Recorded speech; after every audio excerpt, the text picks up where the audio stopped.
ఎప్పుడైనా ఎక్కడైనా మీ చేతిలోనే వార్తా ప్రపంచం. మీ మొబైల్లో, మీ కంప్యూటర్లో, మీ టీవీలో. సాక్షి టీవీ డిజిటల్ ప్రసారాల కోసం లాగిన్ అవ్వండి www.youtube.com/సాక్షి టీవీ. సబ్స్క్రైబ్ సాక్షి టీవీ యూట్యూబ్ ఛానల్. 1000 కోట్లకు పైగా కొల్లగొట్టిన సినిమాకు సీక్వెల్ అంటే చిన్న విషయం కాదు.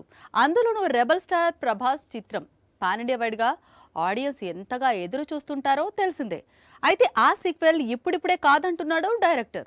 అందుకు మరో 2 ఏళ్లు వెయిట్ చేయాల్సిందే అంటున్నాడు. ప్రభాస్ అన్ని సినిమాల గురించి అప్డేట్ ఇస్తున్నాడు. కల్కి సీక్వెల్ పై మాత్రం సైలెన్స్ మెయింటైన్ చేస్తున్నాడు. మరోవైపు కల్కి డైరెక్టర్ వెళ్లి రజనీకాంత్ తో సినిమా చేస్తానంటున్నాడు. ఇంతకీ ఏం జరుగుతోంది? కల్కి సీక్వెల్ ఉన్నట్లా లేనట్లా?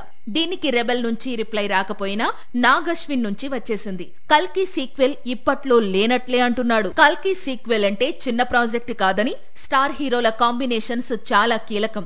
దీంతో డేట్స్ ఇష్యూ వస్తుంది. పైగా సినిమాలో చాలా యాక్షన్ సీన్స్ ఉన్నాయి. వాటిని తెరకెక్కించేందుకు సమయం పడుతుంది.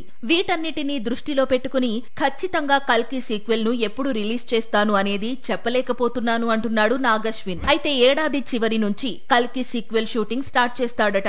షూటింగ్ కు తక్కువ సమయం పట్టినా పోస్ట్ ప్రొడక్షన్ కు చాలా సమయం పడుతుంది. అందుకే మరో 2 ఏళ్ల తరువాతే కల్కి సీక్వెల్ ప్రేక్షకుల ముందుకు వచ్చే అవకాశాలు ఉన్నట్లు నాగ్ అశ్విన్ చెప్పుకొచ్చాడు.